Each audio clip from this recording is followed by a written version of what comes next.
The Oklahoma City Thunder is dominating the NBA right now. This isn't just a hot start, this is one of the most dominant stretches we've seen from any NBA team in decades. And currently they're 24-1. That instantly puts them in the conversations of the 2016 Warriors, the 1996 Bulls. They are blowing teams out, winning on the road, closing tight games late, and putting up insane net ratings. And these guys are coming off of a championship, and they're still hungry, right? This season looks even better than last year. And it's not like they've been healthy. There's been injuries, and they're still performing, right? And this all starts with their main guy, Shai, who is an MVP guy. He's projected to be the MVP of this season, and you can't really deny it, right? If they end the season with the best record of all time, who are you to be like, oh, he doesn't deserve it? He does. Now, I got to be honest here. The way that Shai plays, he is a foul baiter. He does like to draw fouls, and I'm not a fan of that. I think that, in my opinion, makes the game boring. It makes the game soft.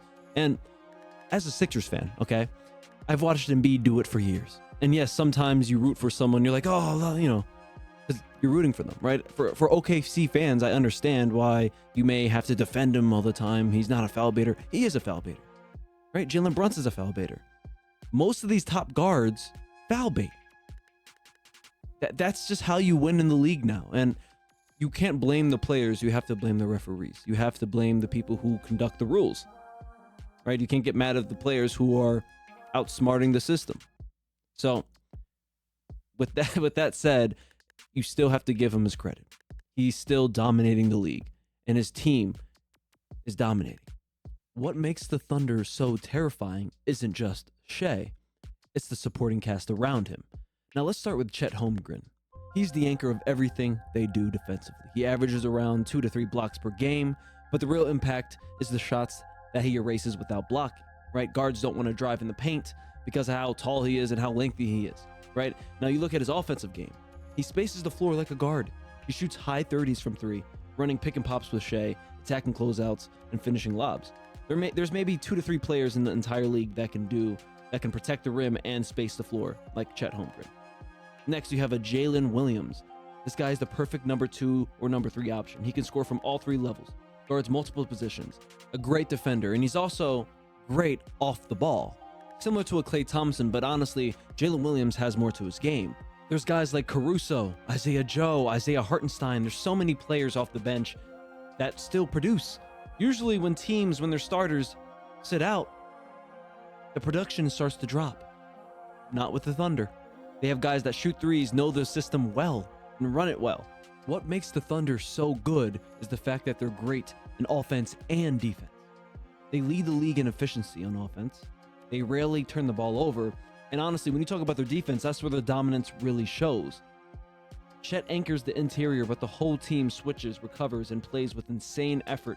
They have players like Caruso, who's a great on-ball defender, Luke Dort, Jalen Williams. When a team is top 3 in offense and top 3 in defense, historically, those are championship teams. The Thunder check every single box when it comes to dominating the league. And these guys are statistically one of the younger teams in the league. These guys are still learning and growing and getting better every year. That's the scary part. Now, for their weakness, I would say their major weakness is their physicality. They're not a really physical team. Now, there's players that they have that can be physical, like a Lou Dort, Isaiah Hartenstein, but that's really it. That really is it. Right? You play a prime Embiid's going to drop 50. Nikola Jokic is probably going to dominate most games against a Thunder. Giannis will dominate against the Thunder. Now, it's all about matchups and who you play, and they may not have to face any of those teams in the playoffs. Most of the physical teams, I would say, are in the East. But let's be honest, physicality is not as important as it used to be in the NBA. And some people may think that's a good thing. I think that's a bad thing. I think you have to bring physicalness back in the league. Because now, if you brush shoulders with someone, it's a foul. If you actually play defense and the offensive player draws the contact, it's a defensive foul. If you flex your muscles, that's a flagrant. If you talk trash, that's a flagrant. And this only kills the NBA for me, right? This only benefits players who aren't physical. Guys like Curry, LeBron James. Honestly, LeBron James, let's be honest, he really started the flop epidemic, right? And the flop epidemic starts because when little things are fouls, people are going to try to over-exaggerate things, right? If you want to end flopping, now they have this thing where it's a fine if you flop. how are you going to know what's a flop and what's not? Because we're conditioned that every time we drive for a layup and someone falls, it's most likely a foul, right? If you touch someone on the arm, yes, it could be a foul when it's a very like a grab on the arm. But if it's just contact, someone jumps straight up and it grazes their arm, that's not a foul. That shouldn't be a foul, right? And the thing that really annoys me is the superstar calls. That shouldn't be a common thing. Superstars shouldn't be the only people that get foul calls, right? Because there was a long time where LeBron James led the league in foul shooting, and guys like James Harden, Joel Embiid, Shai Gilgeous-Alexander, like foul baiting should not be encouraged. As a referee, I feel like most referees should know, okay, that was a little exaggerated there, right? That's my only issue with players that foul bait. I talked about this earlier in the video that Shai does do this, but there's a lot of players that do it. Jalen Brunson, and I witnessed Jalen Brunson in the playoffs. He did it almost every play. He would drive in there, he would get in front of his defender, and then slow down and let his defender run into his back, and then he would shoot it, and most likely it's an and one because no one's really contesting him. That shouldn't be a defensive foul. But hey, nowadays people love offense and they just don't care about defense anymore, right? And they want more points on the scoreboard, and this is a way to get more points, more free throws, and that's really it. More free throws leads to more points in games. And if you're not allowed to hand check and you're not allowed to use your body on defense, it's easier to score.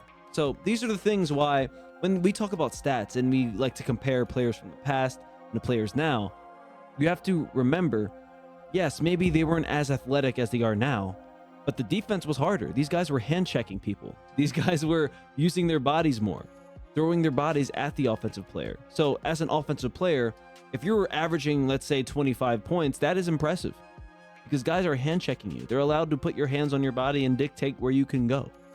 So that's why when we're debating about players from different era, it's important that you bring that up. Now, the Thunder have a really good opportunity of breaking this record, especially with how the NBA is set up with the foul baiting and how soft it is. But the Thunder is a very talented team. They have a great roster, like I said from earlier, from top to bottom. Their bench is stacked. They have a really good defensive team, which I respect. I love defensive teams. But they're also a really good offensive team, and that's why this team is so dominant. And honestly, I'm rooting for them to break the record. I think that would be a great story for the NBA. And honestly, the NBA wants this to happen. I think they need this story. They need more eyes on the game.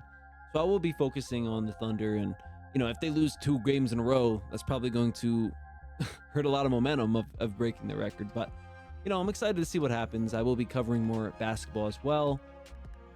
I'll catch you guys in the next one. Drop a like, subscribe to the channel if you guys enjoyed this.